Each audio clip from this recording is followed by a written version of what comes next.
मुझे जेनुइनली नहीं पता था कि कौन एमसी स्टैन है। क्या आप में से अगर यहाँ पे 20 लोग खड़े हैं, दिल पे हाथ रख के बोलना कि इनमें से कितने लोगों को पता था कि कौन एमसी स्टैन है। Women like that, you no, आप फेमिनिज्म की बात करते हो, वुमेनहुड की बात करते हो, और वेरिन आप ही दूसरे लड़कियों की इज्जत उतारते हो बैठ के, और उस पर आप अपना स्टैंड नहीं लेते हो। तो मुझे प्रियंका के अलावा कोई उस घर में स्टैंड लेते हुए नहीं दिखा, except for me and Priyanka. So yeah, I think definitely Priyanka should win the show. So last question, आप साउथ इंडियन फिल्म करने वाली हो, ये खबरें आ रही है, तो क्या इस वजह से आप बाहर आई हो? नहीं, इस वजह से तो मैं बाहर नहीं आई हूँ। मुझे आज ही सुबह पता चली, मुझे डिटेल्स में बहुत ज़्यादा पता नहीं इस बारे में। So yeah I need to have a word with my team. मैं कल 5 बजे तो सुबह घर आई हूँ, मैं सोई भी नहीं हूँ। So yeah I don't have much idea about it. Okay, so Tina, finally you are out. आप बार बार बोल रहे कि आपको घर जाना, आपको घर जाना है, और अब बाहर हो, क्या कैसे फीलिंग्स है, क्या कहना चाहोगे? बार बार तो नहीं बोल रही थी। जब मैं टूट चुकी थी तब मैंने बोला था डेफिनेटली, बिकॉज़ घर के वाइब्स ऐसे होते हैं, माहौल, सिचुएशन, सर्कमस्टेंसेस ऐसे हो जाते हैं कि आपको लगता है कि आप और नहीं संभाल पा रहे हो अपने आप को, और आप कम्प्लीटली जब टूट जाते हो तो आपको अपने अपनों की ज़रूरत होती है, और आपको ऐसा लगता है कि काश मैं अपने अपने से बात कर सकती हूँ। जो कि मैं कोशिश कर रही थी कि मैं बिग बॉस से एक बार अपनी बातें, अपनी फीलिंग्स, इमोशंस की जिक्र कर पाऊँ और उनको बता पाऊँ कि what I was going through, जो कि नहीं हो पा रहा था। सो डेफिनेटली समवेयर ऐसा हो जाता है, you are just a lost puppy, आपको समझ में नहीं आता है, तो आपको तभी लगता है कि काश, जब हम बीमार होते हैं तो ऐसा नहीं लगता है कि काश मम्मी से एक बार बात कर लेते, या काश मम्मी होती यहाँ पे, कितने भी आपकी उम्र हो जाए और कितने भी हो जाए हम लोग, तो ऐसा नहीं होता है कि काश मम्मी होती वहाँ पे। So yeah there have been times and there have been situations, but बार बार तो जिक्र नहीं किया है। डेफिनेटली बुरा लगा कि इस तरह से जर्नी ख़त्म हो गई है कहीं ना कहीं।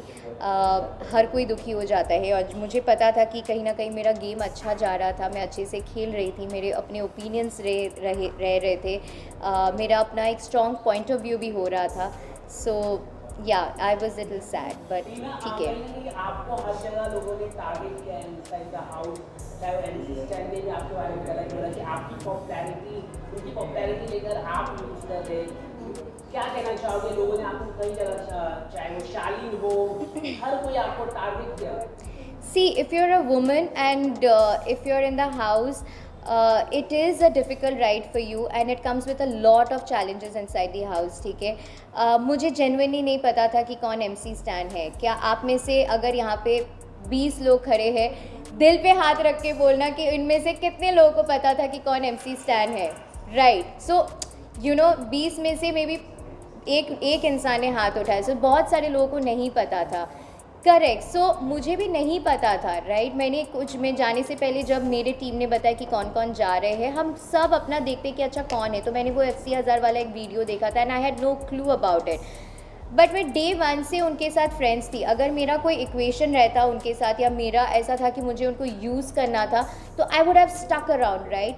लेकिन मुझे ये पता होने के बावजूद भी कि MC stand too much of distraction, sorry.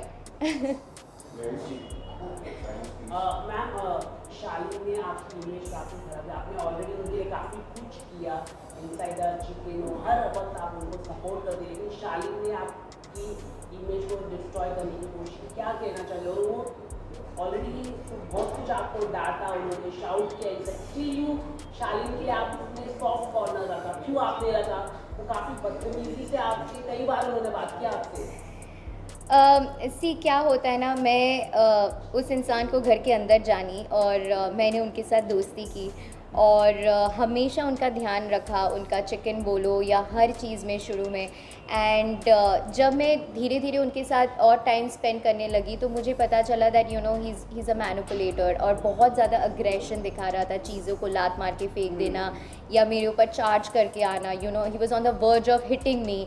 और ये इंस्टेंसेस एक बार नहीं कई बार हुआ। तो आप एक बार बेनिफिट ऑफ डाउट देते, 2 बार बेनिफिट ऑफ डाउट देते, जब इंसान सामने से आपको सॉरी बोल रहे हैं, साजिद जी के पास जा रहे हैं कि हमारा सुलह करा दो, हमारा पैचअप करा दो, हमारी दोस्ती करा दो, आई मिस सर, और वट। तो मैं ऐसा इंसान हूँ जो मैं एक्सट्रीमली इमोशनल होती हूँ, और मैं अपने दोस्तों को या अपनों को चांसेस देती हूँ और एक बेनिफिट ऑफ डाउट देती हूँ। और जब सॉरी बोलते तो मुझे ऐसा लगता है कि कोई भी इंसान, हम में से कोई भी परफेक्ट नहीं है, कोई भी यहाँ पे नहीं बोल सकते कि मैंने कभी जीवन में कोई भी गलती नहीं की है। So you know you give that benefit of doubt. कोई सॉरी बोलते तो आप बोलते कि ठीक है एक और मौका देते हैं, but eventually over a period of time you realize that you know he can never change. उनका अग्रेशन जो बिहेवियर है वो नहीं चेंज हो सकता है. और बाहर आने के बाद आज मुझे पता चला कि उनका अग्रेशन का बहुत हिस्ट्री भी रह चुका है, you no. So that's when I took a stand for my self and I told my self कि ठीक है, आई वाज श्योर कि ओके मैं इनके साथ दोस्ती नहीं रह सकती, यू नो, क्योंकि ये चीज़ गंदा ही होते जाता है, you know. It doesn't get better, it just gets verse.